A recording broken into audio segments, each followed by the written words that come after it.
Ghosts and spooky things can be found in old places and new. But it always feels like it's the old places that hold the deepest, darkest things, like in these true stories.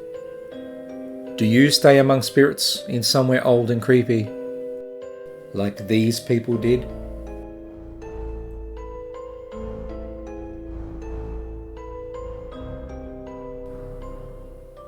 Paranormal Inn, York, UK, circa 2000. The old inn stood tucked away into one of the narrow stone streets of York, its crooked timber beams leaning slightly with age, as though the building itself was tired from carrying centuries of secrets. Tourists loved it for its history. Ghost hunters loved it for other reasons entirely. And in the year 2000, Kyle was thrilled to learn he'd gotten a job there. At the time, he was young, energetic, and fascinated by the idea of working somewhere so old and so well known. The inn had survived for hundreds of years. Locals claimed parts of the structure dated back to medieval times, and stories about spirits wandering its halls had become almost as famous as the pub itself. Kyle didn't believe any of it. Well, not really. On his first night shift, one of the staff told him to head around the back entrance so they could let him in and show him around the property. The building was far bigger than he expected. Hallways twisted into other hallways. Staircases led to rooms at odd angles. He soon discovered that there were 4 main sections to the inn, all connected together over generations of construction. And some of the walls felt odd and looked out of place. However, given the place's history of construction, there was a good chance that it was just additions that had been placed over time and it had just produced that effect. That first shift, however, was quiet. A little too quiet.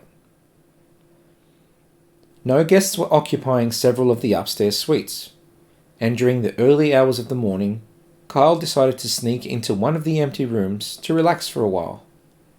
He plugged in his laptop, put on a television series, and stretched out on one of the beds. The glow from the screen flickered against the old wooden furniture, while wind rattled faintly against the windows outside. Eventually, exhaustion overtook him, and sometime later, he woke suddenly to a loud bang. Kyle jolted upright in confusion, his heart racing as he looked around the darkened suite. For a moment he couldn't understand what had woken him. He confirmed that the room was empty of any other people before he noticed his laptop. It was no longer lying flat where he had left it. Instead, it was standing upright on its edge at an almost impossible angle near the foot of his bed, balanced awkwardly as though someone had carefully placed it there. But that wasn't the worst part. The charger cable, which had been plugged into the wall across the room, was now stretched across the bed towards him, and the plug itself rested near his pillow. Kyle stared at it in silence. There was not a single sound in that room other than his breathing. No one else was supposed to be in the room, and it didn't look like anyone else was. The atmosphere inside the suite had changed slightly. It suddenly felt smaller and strange somehow. Without wasting another second, Kyle grabbed his things, unplugged the laptop, and hurried out into the corridor. He refused to return to that room for the rest of the night. Now, at the time, he tried to rationalize it. Maybe he had moved things while he was asleep. Maybe the laptop had slipped somehow. Maybe. But deep down, the experience unsettled him far more than he wanted to admit. It was then, about 2 weeks later, something else happened that made him question everything. 4 rugby players checked into the inn, and they were assigned that exact same suite. The room itself had been rearranged with 4 single beds to accommodate them, and the men immediately made an impression. They were loud, physically imposing, and clearly they were there to enjoy themselves. One of the reception staff jokingly warned them that the inn was haunted. The rugby players laughed it off, and one of them loudly announced that ghosts didn't exist.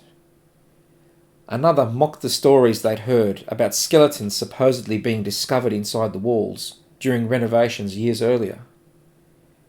They took it all as a bit of fun, and besides, these were big tough blokes who weren't scared of anything. The group spent the evening drinking around town before returning to the inn sometime after 1 a.m, still joking and laughing loudly as they stumbled through the corridors. Kyle remembered hearing them laugh as they headed upstairs to their room to settle in for the night. This night, everything changed. Some hours later, while working behind reception, Kyle noticed the company phone lighting up. There was a voicemail on the phone from one of the rooms. Now, at first he assumed it was a guest complaint, but the moment he played the message, his stomach dropped. A man's voice whispered shakily through the speaker. "Please, help us." Kyle immediately called the number back. The same man answered, sounding terrified, almost on the verge of tears. "Please," the man begged. "just come, let us out of the room." Kyle's concern instantly escalated. He thought someone might be injured or having some kind of medical emergency. "What happened?" he asked. But the man refused to explain. He only kept repeating the same thing over and over. "Please, hurry." Kyle, fearing a medical emergency, rushed upstairs to the suite. When he reached the door, he found it wouldn't open at first. The handle resisted, as though someone on the other side was holding it shut.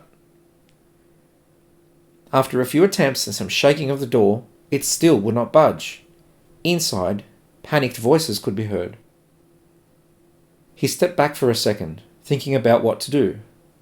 Then suddenly, the door unlocked. Kyle stepped inside.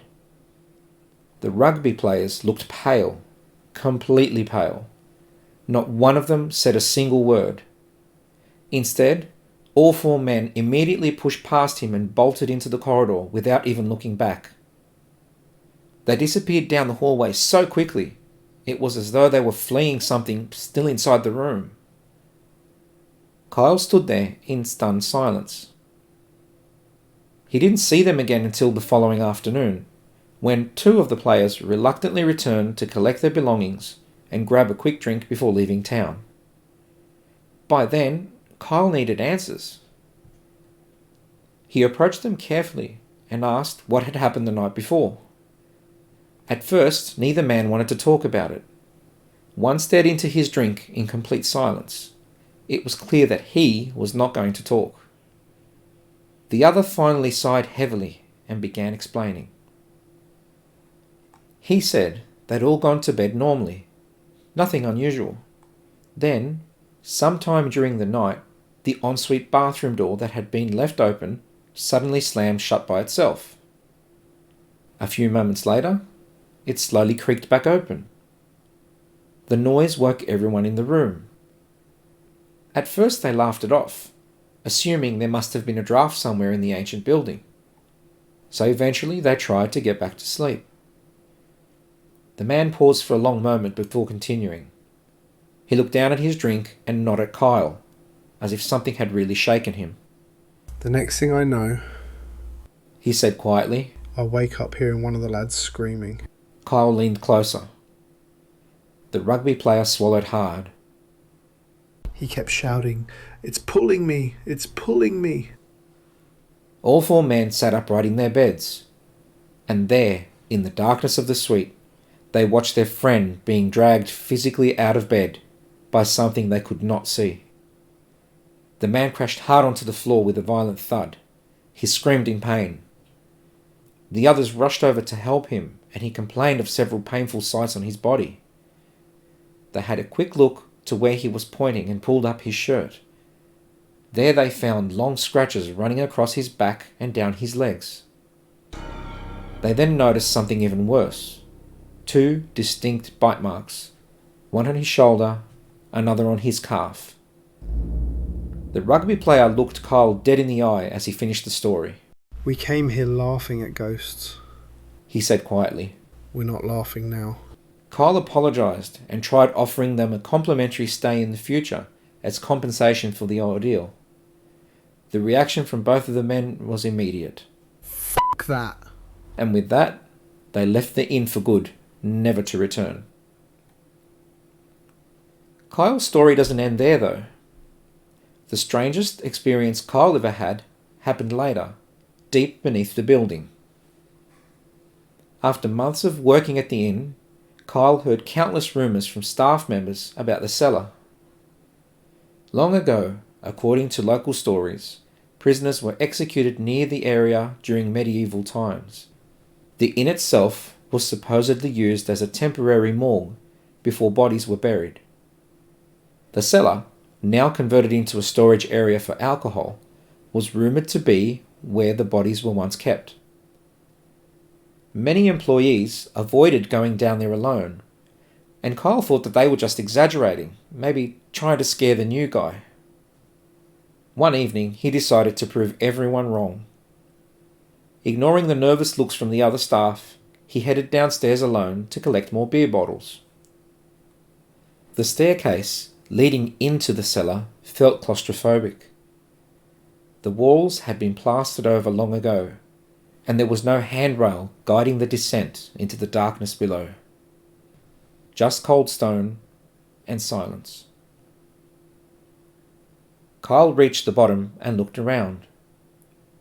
There was nothing creepy there, only shelves of alcohol and a particularly dark corner where the light barely reached. Smirking to himself, he grabbed the bottles he needed and started back upstairs.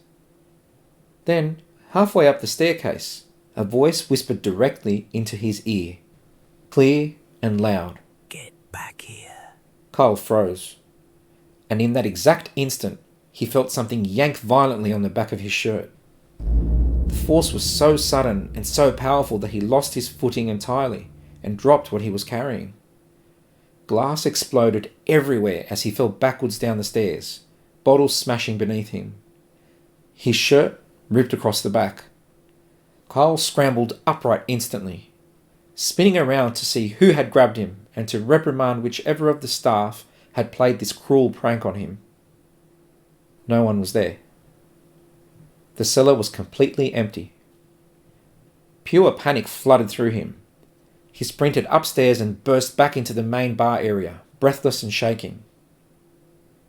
One of the chefs, who saw the state he was in, followed him immediately to the CCTV monitors.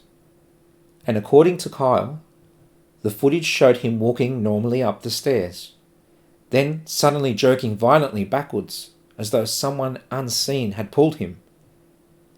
But that wasn't the part that haunted him the most. As Kyle staggered up and fled up from the cellar, the CCTV captured something dark emerging behind him. A shadow. A humanoid shape. It followed him down the corridor for several seconds, and then vanished completely the moment he reached the safety of the bar area.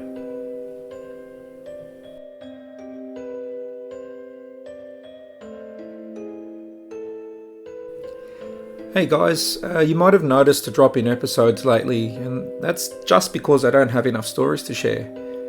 I only share first-hand accounts, and that's always what I've done. And that's what I'd like to continue to do, but I need your stories. So if you've got something to share, please do.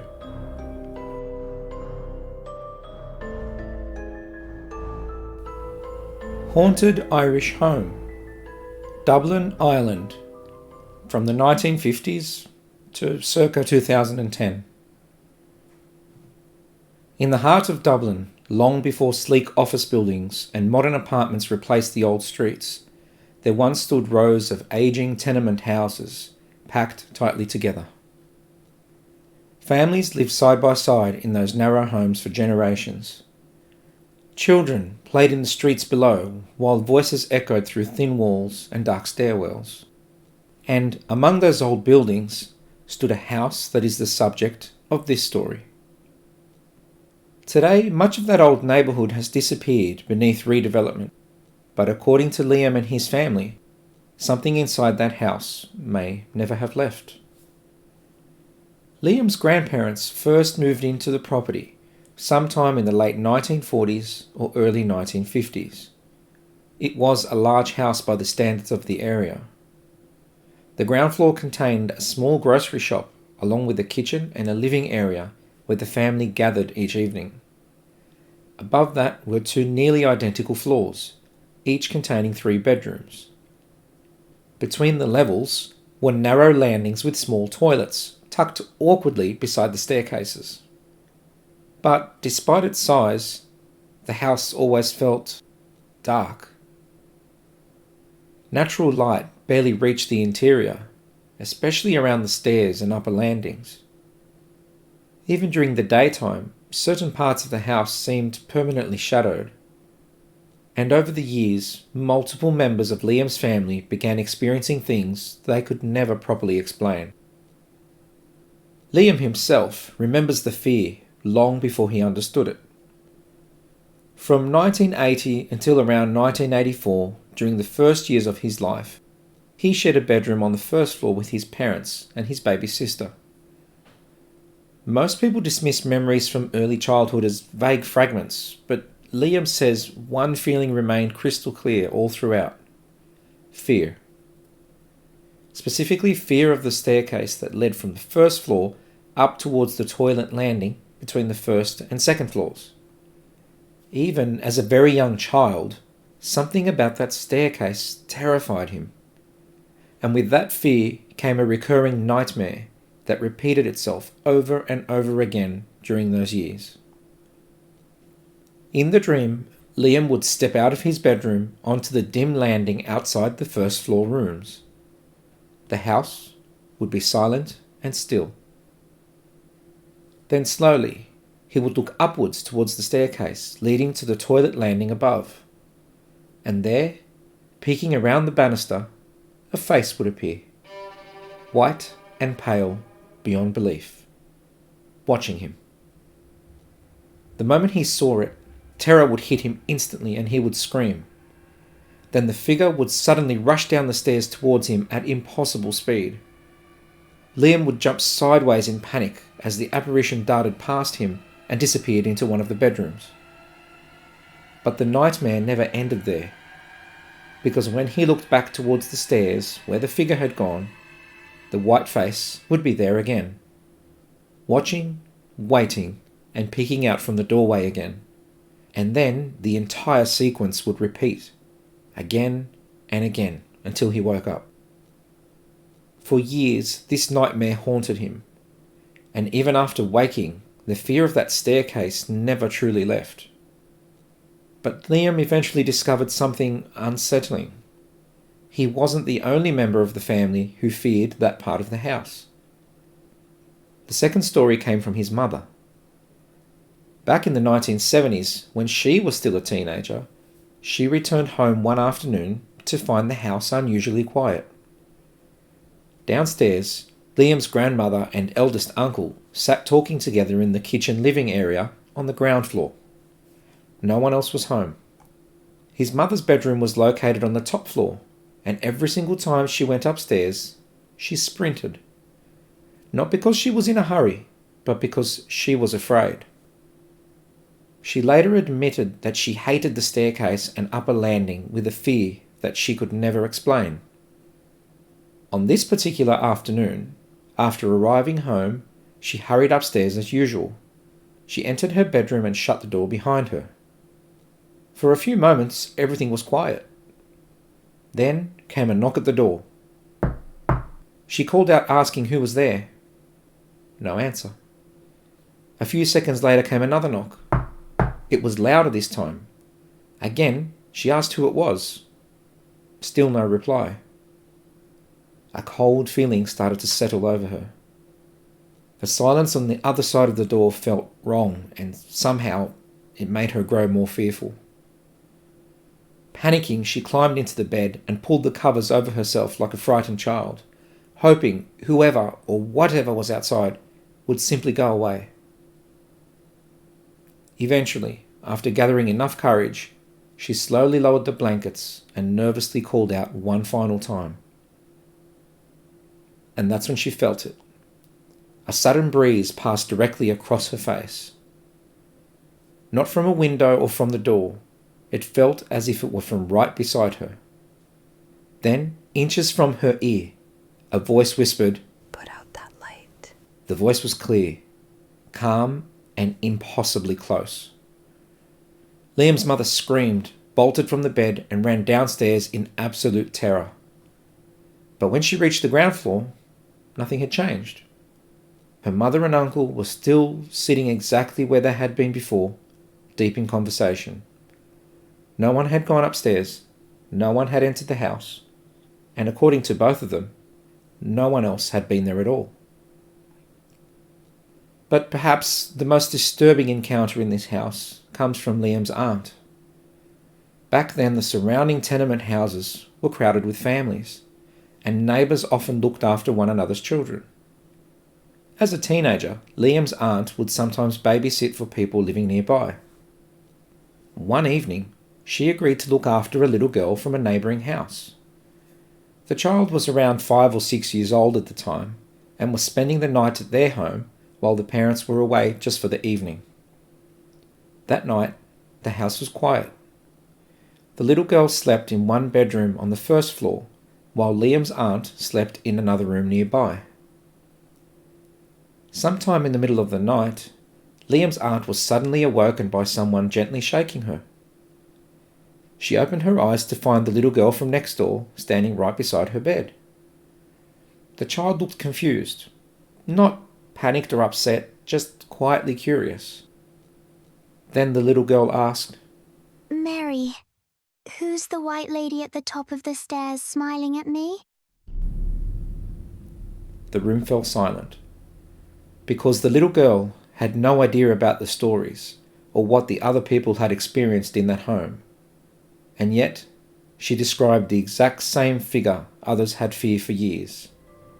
A pale white face, watching from the top of the stairs.